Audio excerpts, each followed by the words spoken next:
Covid विधवा मधुरा गुलाब कछवे दिनांक 4 April पासून आमरण उपोषणास बसल्या होत्या। आज 6व्या दिवशी न्यूज महाराष्ट्र टुडेच्या माध्यमातून एसडीएम अहमदपूर यांना फोन केल्यानंतर तहसीलदारांशी संवाद साधत एसडीएम यांनी तहसीलदार पांगरकर मॅडम यांना उपोषण स्थळी जाण्याची कदाचित सूचना दिल्या असाव्या।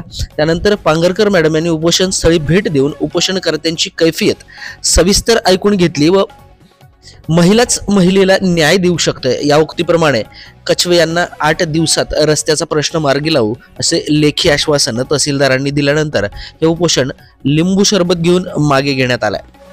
यावेळी उपोषणार्थींच्या वैद्यकीय तपासणीसाठी तालुका आरोग्य अधिकारी यांच्या टीमसह उपस्थित होते व महसूल प्रशासनाकडून तहसीलदार यांच्यासह मंडळ अधिकारी केंचे, तलाठी बिराजदार, तलाठी कुलकर्णी मॅडम यांची उपस्थिती होती। Bureau report, news Maharashtra today, Ahmedpur, Latur.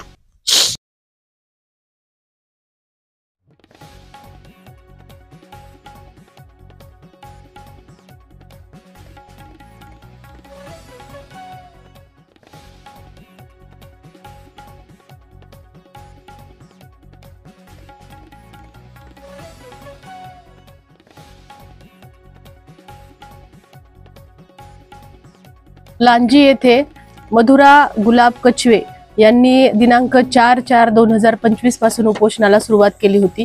त्यांच्या घरातील आपसातील भावकीतील वाद आणि रस्त्याबाबतचे काही विषय त्यामध्ये होते। त्याबाबत त्यांना आज समक्ष भेट दिली आणि त्यांच्या जे काही गोष्टी आहेत त्या ऐकून घेतल्या।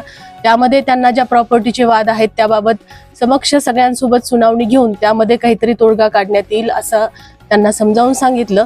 आणि रस्त्याबाबतचा जो प्रश्न आहे पुढील 8 दिवसामध्ये आम्ही स्वतः स्थळ पाहणी करून त्यामध्ये सुद्धा आम्ही लवकरच निर्णय घेऊन असं सांगितल्यानंतर त्यांनी आज रोजी त्यांचं उपोषण मागे घेतलेलं आहे।